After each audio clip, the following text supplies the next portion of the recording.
Morning flooded the greenway in effulgent yellow light, while the thin crescent moon smiled at Oronor's desperate plight. Ahead of her, darkness rode ever northward. The two Nazgul had not slowed, nor veered from their path since blundering across the Green Company at Echad Mablanthus. Soon after leaving the camp, a half-dozen of the rangers who had regained some of their courage had joined them in the chase. Where were these black riders going, and what did they hope to achieve when they got there? If their aim was to reach Bree, they were heading into the wolf's den. And even before they reached the Andrath, there would be the Shrogswood Company. If only they could herd these two black sheep towards the Woodside Inn, they would be ripe for slaughter. As though in response to Oronor's thoughts, the Nazgul left the road in opposite directions. She glanced at Iv Orwen in confusion as they doubled back round to the rangers. She was unsure whether to give the order to charge forward or to slow, and as she hesitated, the two Nazgul rushed towards them. Onward! She roared, hoping that her company might outrun the Black Riders.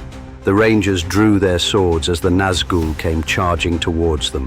Norolim! Cried Oronor, but the riders were almost upon them. As they drew near, the Nazgul stood in their stirrups and leapt in unison from their saddles. They drew their swords and daggers as they flew forward. Miviril held up her sword in vain as one of the Nazgul drove its own blade into her chest. At the same time, another ranger cried out as the same Nazgul stabbed him in the back with its dagger. Oronor glanced back as the rearmost part of the company was thrown into chaos. Another two rangers, she couldn't see who, had fallen from their horses. As she turned her own steed in a wide arc back southward, the Nazgul were already swinging their blades at the rangers and their horses. She dodged as Brenyan's horse reared.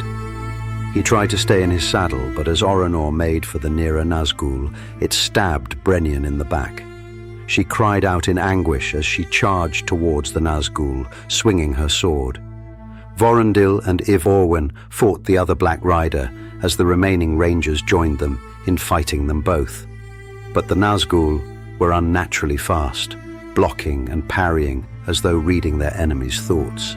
They quickly gained the upper hand, and the familiar terror began to take hold of Oronor. She felt it rise up inside her like nausea, a hopelessness that left her weak and helpless. As three of her once brave rangers scattered in confusion, Iv Orwen blocked one more blow, then dropped her sword, sobbing and moaning. Her enemy stabbed her in the throat, driving its dagger up into her head. Oronor screamed. She drew her blade and charged at the monster. She swung the sword, but the Nazgul leaped back with uncanny agility towards his horse. He swung his sword as he spun and leaped like a cat back into the saddle. The other Nazgul was already riding off northward. Vorondil brought his horse alongside the remaining Black Rider. Retreat! Yelled Oronor. Back to camp!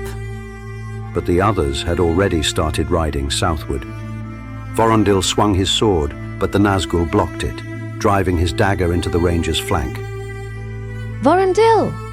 The Nazgul held its sword aloft as in victory. Oronor sent her horse after her rangers, sobbing with fear and grief.